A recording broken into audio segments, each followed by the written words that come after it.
Hey guys and girls, I haven't made a video in a little while. Last week I was, I don't know what it was. I just didn't feel like doing much, making any videos. We had the last couple of days our power was out. My girl on a cell phone blew through the intersection down at the corner here, and it's a dead end, and took out the pole and my cable and phone and internet power for 2 days. And so that didn't help much. But anyway, we're back on it, back on track today. And I'm doing some work on the Westy some more. Haven't done anything on that in a couple of weeks. So I figured I'd take you on a little journey and kind of show you what I got going on and talk about it. Go from there. All right, here's what we got. I started digging in. I should back up. First thing I worked on, someone emailed me, I forget his name, on the one video that I made saying doing lines in a 88 Westy. Anyway, he had pointed out that the fuel line where it goes into the firewall will be that line. It's already been replaced. There's a plastic fitting on the firewall that deteriorates over time, and I'll show you it. Actually, it'll be easier than trying to talk about it. It's over here somewhere. Here's the fuel line that was there. Oh, here it is.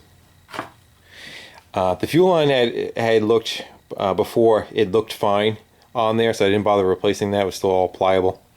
But what he was saying was this guy right here, little transition between the firewall and going back towards the gas tank, another little sectional line they put on it, and then this went to like a hard plastic line down to the fuel filter. Anyway, these fracture and fail over time as long as everybody's forgetting to replace this fuel line, which I did forget about this line. And so basically you eliminate that whole thing. This is the other part of it, and you run one solid line coming from that plastic junction on the other side.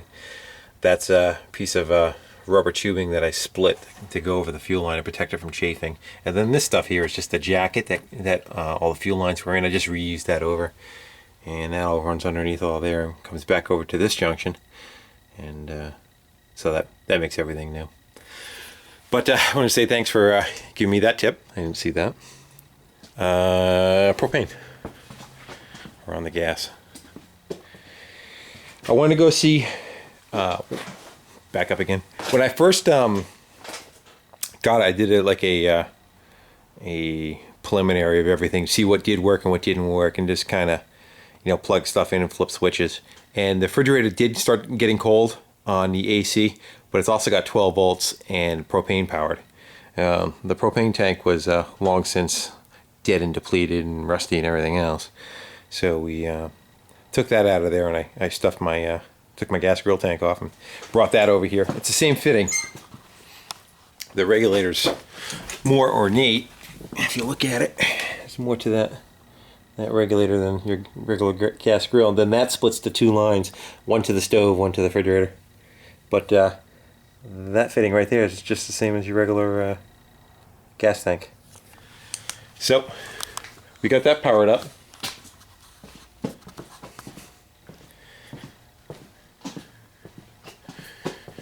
And we went over here and kind of ran the stove a little bit. Made sure that we had fluid coming up, and it took a minute or so. But come on.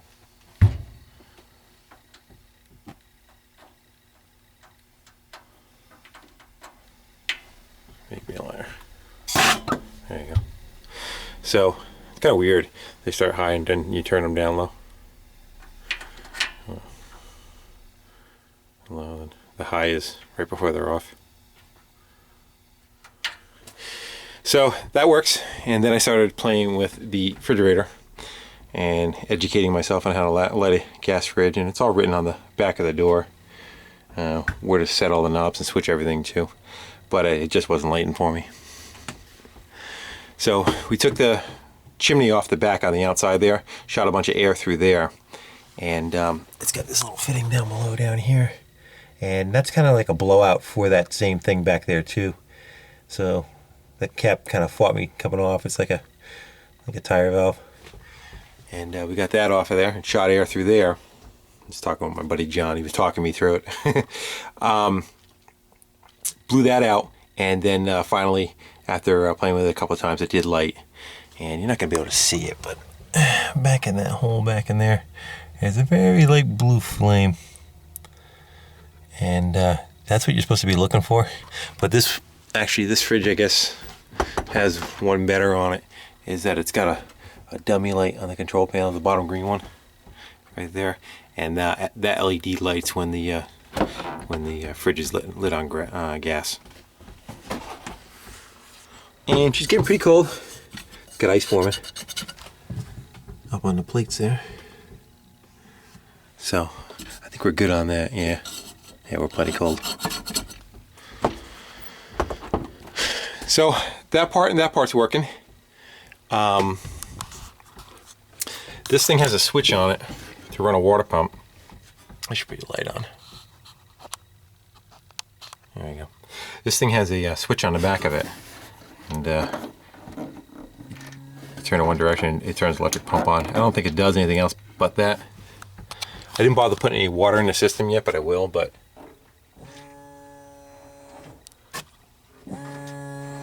the pump itself is running, so at least all that part of it's there.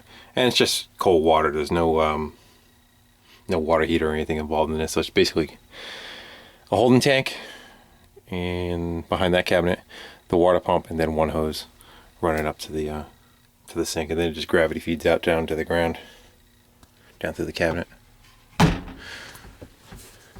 And one thing I don't like, I plugged the van in. I see how I got this like battery tender light here, and trying to figure out what runs on what, like on AC, what runs. And that light up there just runs on the battery. If you want the radio on, that's just going to run on the battery. So there's no inverter in this thing, is what I'm trying to say. I hooked power up and disconnected the battery, and nothing was working. That wasn't working. The only thing that works is the sockets. There's one there. Of course, the electric for the fridge, and then somebody mounted a power strip behind the seat up here.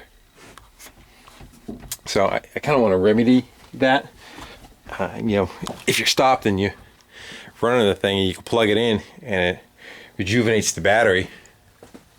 Kind of what you want, but I don't want to put a whole big inverter kind of setup and all that. There's really not much. There's only a couple 212-volt things that are running in there. So I have this guy. I figure I should do it. So anytime the thing would be plugged in, I could just run these right out to the power grid and let it charge everything up. So 1.5 amps, and it's a maintainer too. So even if they're not using it and it's in the garage, you just leave the thing plugged in, the battery will just stay fully charged all the time. So I think that's going to go in there. Here's the tanks. I don't know. I gotta do a little bit of homework. They seem solid. I sandblasted them down. Didn't go crazy, but sandblasted them down. Everything looks solid. I got a charge of air in it, like 150 psi, what my compressor does. And I think they run at roughly 200 psi, and the emergency valve comes on wherever it is. I think it's under here. The blow-off valve is set at 375. The dump valve, I guess. If I'm just gonna go paint these up, or I might try to get. They make a pancake tank. Kind of looks like a pancake air compressor. And then they make another one that basically looks like a gas grill 20, but it's like a third the size of it, or half the size of it. I think it was 8 inches across. I measured it, and 12 inches tall. And my thinking was maybe making it, cutting that regulator back, bending those 2 copper lines, and putting that tank right in here. So I'm kind of undecided. I'd rather have it outside. I may even go price a new one, but I have a feeling they're going to be ridiculous. But we'll go see.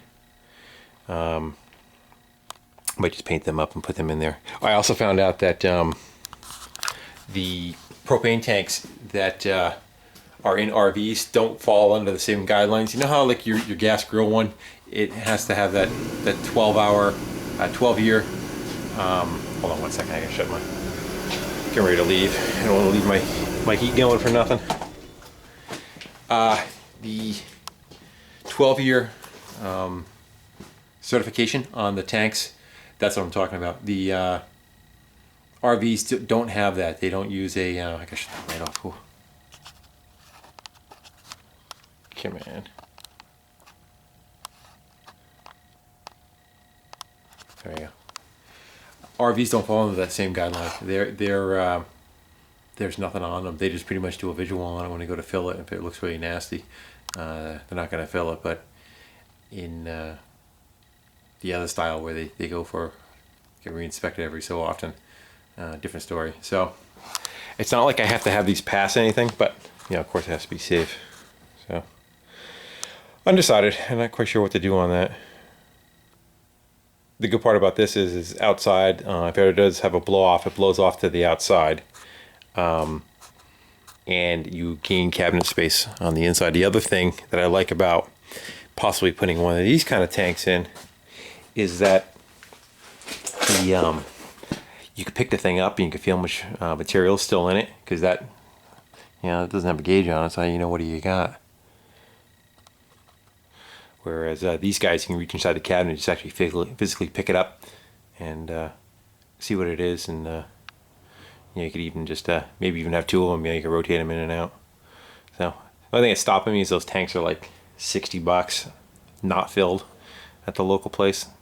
Whereas like you can get one of these guys for $45, $44, $50 filled, something like that.